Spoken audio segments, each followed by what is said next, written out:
नेता मानकर क्षमता जड़े प्रशासक हाथ को पड़ेगला आ नेता माने गौण हो गले प्रशासक पावरफुल सब जाक गोटे गोटे जगह गोटे केन्द्र गोटे पॉइंट सब ठोड़ा है 5th सेक्रेटरी पांड्यान। तो ये पांड्यान सिंड्रोम सबुदिन मन रहिबो प्रशासनिक इतिहास रे ये गोटे उदाहरण है रहिबो जे पांड्यान सिंड्रोम हेले कौन हुए। श्रीयुत अमिय भूषण त्रिपाठी पूर्वतन डीजी पुलिस मो सहित सामिल होचंती जहाँकर गोटे लेखा निकटरे खबर कागज रे प्रकाशित होईची जार ना जार शीर्षक थिला पांड्यान सिंड्रोम। श्रीयुत त्रिपाठी पांड्यान सिंड्रोम माध्यम रे कौन कहया पई आपण चाहुचंती एग्जैक्टली?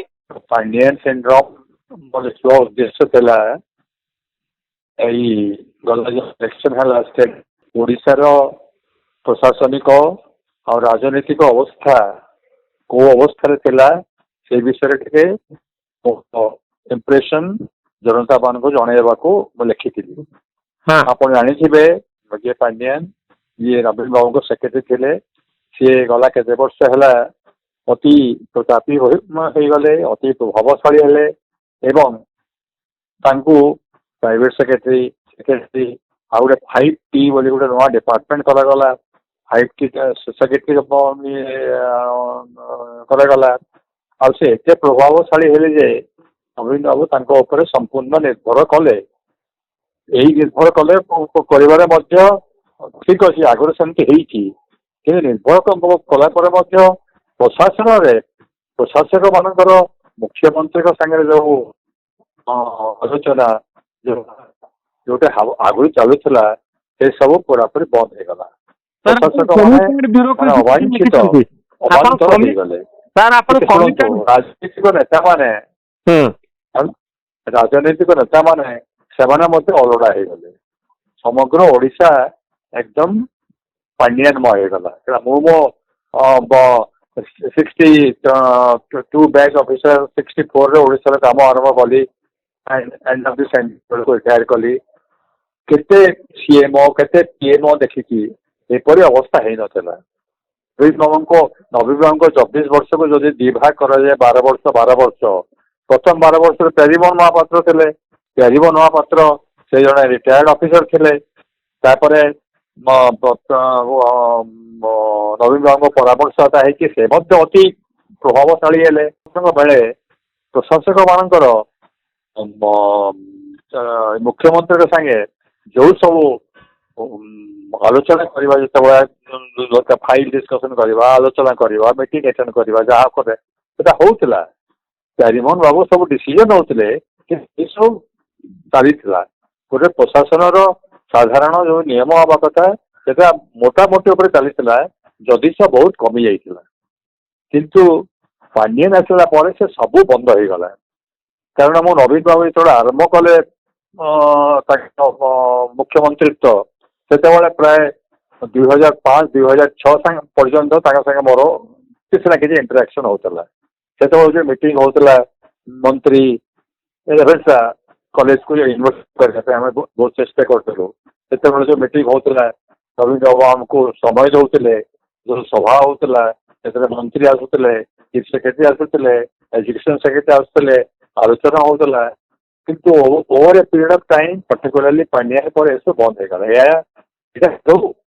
उचित नहीं तापर गोटे सिविल सर्वेंट कहीं कर पॉलिटिशियन गोटे हम that's a different thing civil servant गोटे अवस्था इंदिरा गांधी प्रथम प्रधानमंत्रित्व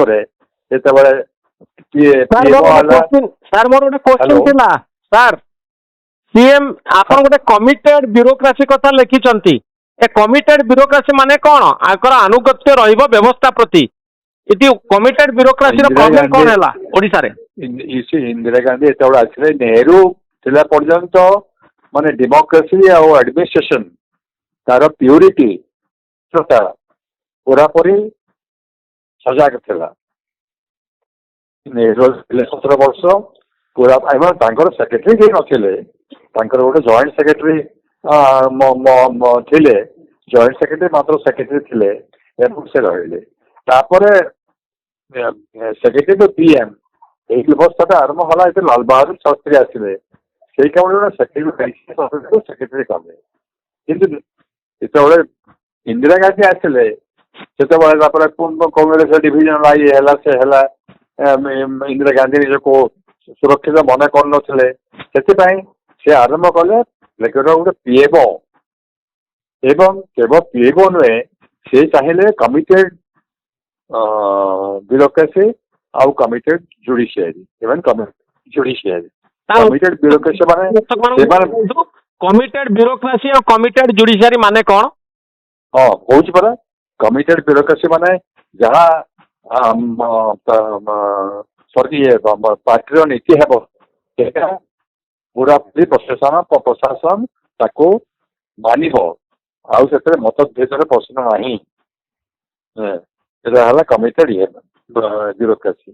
କମିଟେଡ ଜୁଡିସିଆରୀ ଏପରି ଗଭର୍ଣ୍ଣମେଣ୍ଟ ଯଦି ଗୋଟେ ଲିଟିଗେସନ କରିବେ ଯୋଉଠି ଗଭର୍ଣ୍ଣମେଣ୍ଟ ଲିଟିଗେଣ୍ଟ ଅଛନ୍ତି କୋର୍ଟରେ ସେ ଲିଟିଗେଣ୍ଟରେ ଜୁଡିସିଆରୀ ମଧ୍ୟ ଯେତେ ଦୂର ସମ୍ଭବ ସରକାରକୁ ସପୋର୍ଟ କରିବ।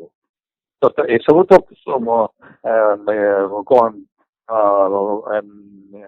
ଅର୍ଡର ହେଇପାରିବନି, ଏସବୁ ଲେଖାଯାଇ ପାରିବନି।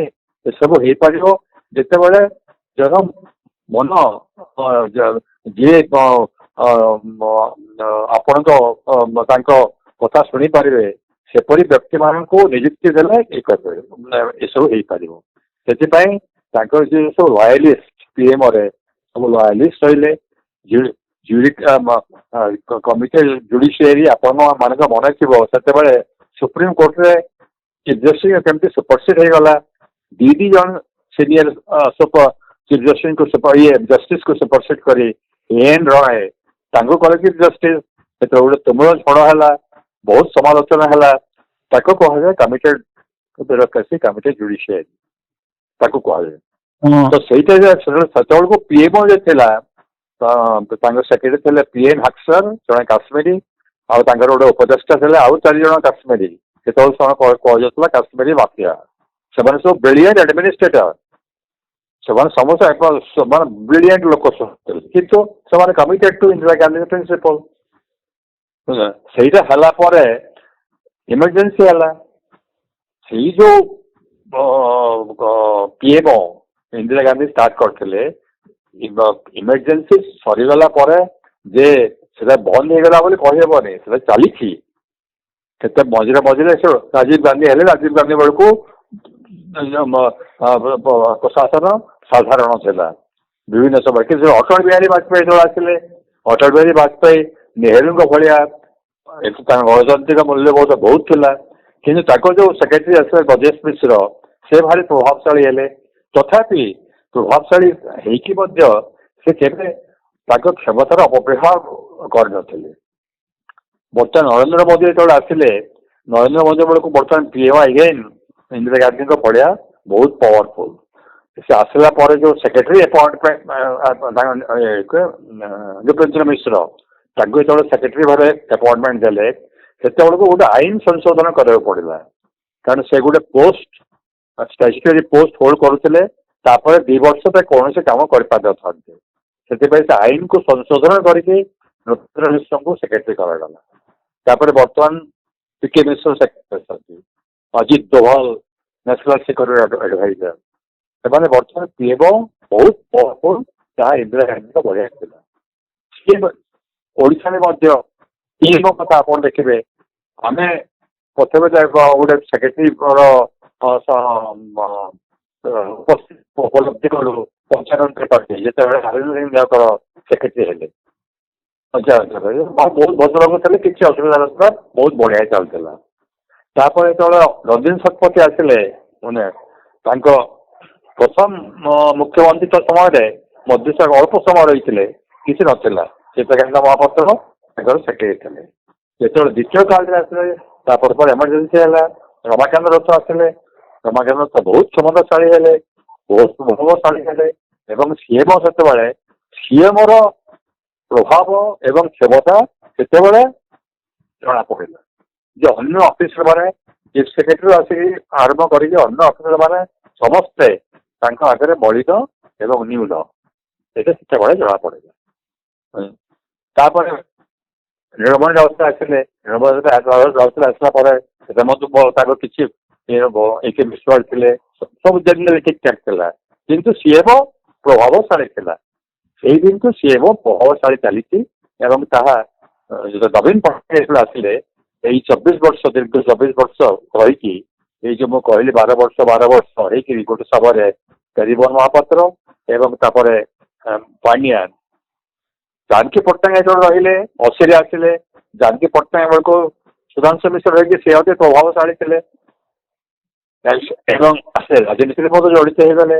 କିନ୍ତୁ ସୁଧାଂଶୁ ମିଶ୍ର ଗଲା ପରେ ଅରବିନ୍ଦ ବେହେରା ଆସିଲେ ଅଳ୍ପ ଦିନ ପାଇଁ, ନାଇଁ ସୁଧାଂଶୁ ମିଶ୍ର ଗଲା ପରେ ଅମୂଲ୍ୟ ନନ୍ଦ ଆଉ ନୀଳମାଧବ ମହାନ୍ତି ଆସିଲେ।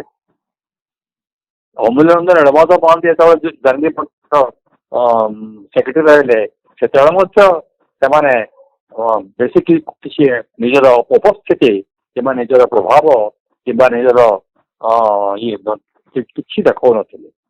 ସେପରି ବିଜୁ ପଟ୍ଟନାୟକ ବେଳକୁ ମଧ୍ୟ ପରିବହନ ମହାପାତ୍ର ସେକ୍ରେଟାରୀ ହେଲେ। ପରିବହନ କୋରାପୁଟ ସେକ୍ରେଟାରୀ ରହିଲେନି, ପ୍ରମୋସନ ପାଇଲା ପରେ ଅରବିନ୍ଦ ବେହେରା ସେକ୍ରେଟାରୀ ରହିଲେ। ଅରବିନ୍ଦ ବେହେରା ସେକ୍ରେଟାରୀ ଥିଲା ବେଳକୁ ସେପଟେ କିଛି ଅସାଧାରଣ ଇଏରେ ସେ ପୁରାପୁରି ସବୁ ପ୍ରଶାସନ ଯେପରି ସାଧାରଣ ଭାବେ ଚାଲିବ ସେ ମୋଟ ପଟରେ ସେମାନେ ତାଙ୍କର ପ୍ରଭାବ କିମ୍ବା କ୍ଷମତା କେବେ ଦେଖେଇ ନାହାନ୍ତି। ଯାହା ନବୀନ ପଟ୍ଟନାୟକଙ୍କ ବେଳରେ ଏବଂ ତାପରେ ପାଣ୍ଡିଆନ ଦେଖିଲେ। ପାଣ୍ଡିଆନ ବେଳକୁ ସବୁ ସୀମା ଲଙ୍ଘନ କରିଗଲା। ସେଥିପାଇଁ ଓଡ଼ିଶାରେ ଯୁଆଡ଼େ ହବ ପାଣ୍ଡିଆନ ମୁହଁରେ ଏତେ ସମାଲୋଚନା ହେଲେ ଯାଏ ସେ ଅବସର ଗ୍ରହଣ କରିକି ରାଜନୀତିରେ ଇଏ କଲେ। ତାପରେ ତ ତାଙ୍କ କ୍ଷମତାରେ ଏତେ କ୍ଷମତା ଯେ ମୁଁ ଜାଣିଛି ଯେ ସମସ୍ତଙ୍କୁ ସିନିୟର ବ୍ୟୁରୋକ୍ରାଟ ମାନେ କିଛି ରହିଲେ ନାହିଁ ସିଏମର କ୍ଲିୟରେନ୍ସ ଦରକାର। ଛୋଟିଆ ଜିନିଷରେ ସିଏମଙ୍କ କ୍ଲିୟରେନ୍ସ ଏହା ଏପରି ଚାଲିଥିଲା। ସେଇ ଜିନିଷଟା ମୁଁ ଲେଖିଛି। ସାର୍ ମୋର ଲାଷ୍ଟ କ୍ୱେଶ୍ଚିନ୍ ଯେ ଏଇ ଯୋଉ ଚିଫ ମିନିଷ୍ଟରଙ୍କ ଅଫିସ ଯାହାକୁ ଆପଣ ସିଏମଓ ବୋଲି କହୁଛନ୍ତି, ଇଏ କଣ ରାଜନୀତି ଠାରୁ ଉର୍ଦ୍ଧ୍ୱରେ ରହିବ? ଇଏ କଣ ପାୱାରଫୁଲ ହବା ଉଚିତ ନୁହେଁ?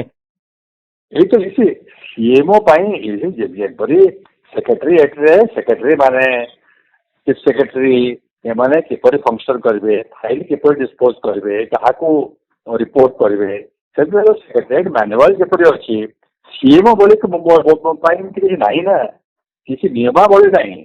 ତାହା କେବଳ ସିଏମଙ୍କ ଉପରେ ଇଏ ଡିପେଣ୍ଡ କରେ, ମୁଖ୍ୟମନ୍ତ୍ରୀଙ୍କ ଉପରେ ଡିପେଣ୍ଡ କରେ ଯେ ସିଏମଓ କିପରି ରହିବ। ଯଦି ଚାହିଁବେ ତାଙ୍କ ବହୁତ ପ୍ରଭାବଶାଳୀ ହେବେ, ସେ ଯଦି ନ ଚାହିଁବେ ପ୍ରଭାବଶାଳୀ ହେବେ ନାହିଁ। ଆଉ କେତେ ଜଣ ସେକ୍ରେଟାରୀ ଯେମିତି କହିଲି ନୀଳମାଧବ ମହାନ୍ତି କିମ୍ବା ଅମୂଲ୍ୟ ନନ୍ଦ କିମ୍ବା ଅରବିନ୍ଦ ବେହେରା ସେମାନେ କେବେ ଜାଣି ଆଣିକି ନିଜ ପ୍ରଭାବ ନିଜ କ୍ଷମତା କେବେ ଦେଖାଇ ନାହାନ୍ତି।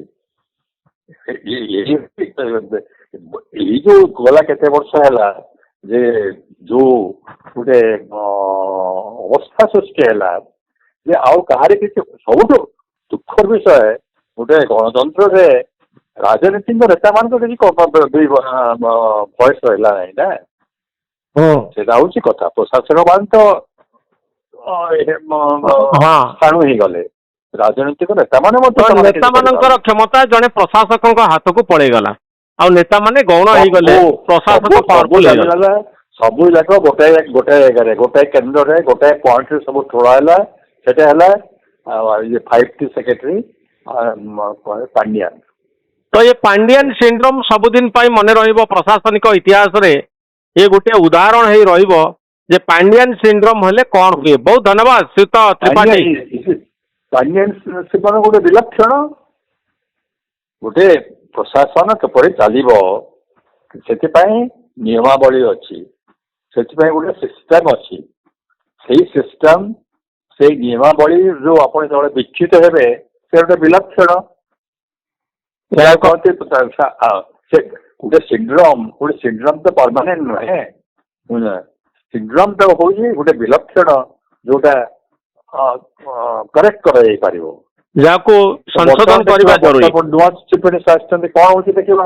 ନିଶ୍ଚିତ ଭାବରେ ଅପେକ୍ଷା କରିବା ସାର୍। ବହୁତ ଧନ୍ୟବାଦ ଶ୍ରୀଯୁକ୍ତ ତ୍ରିପାଠୀ, ବହୁତ ଧନ୍ୟବାଦ। Okay, thank you. ସାର୍ ନମସ୍କାର।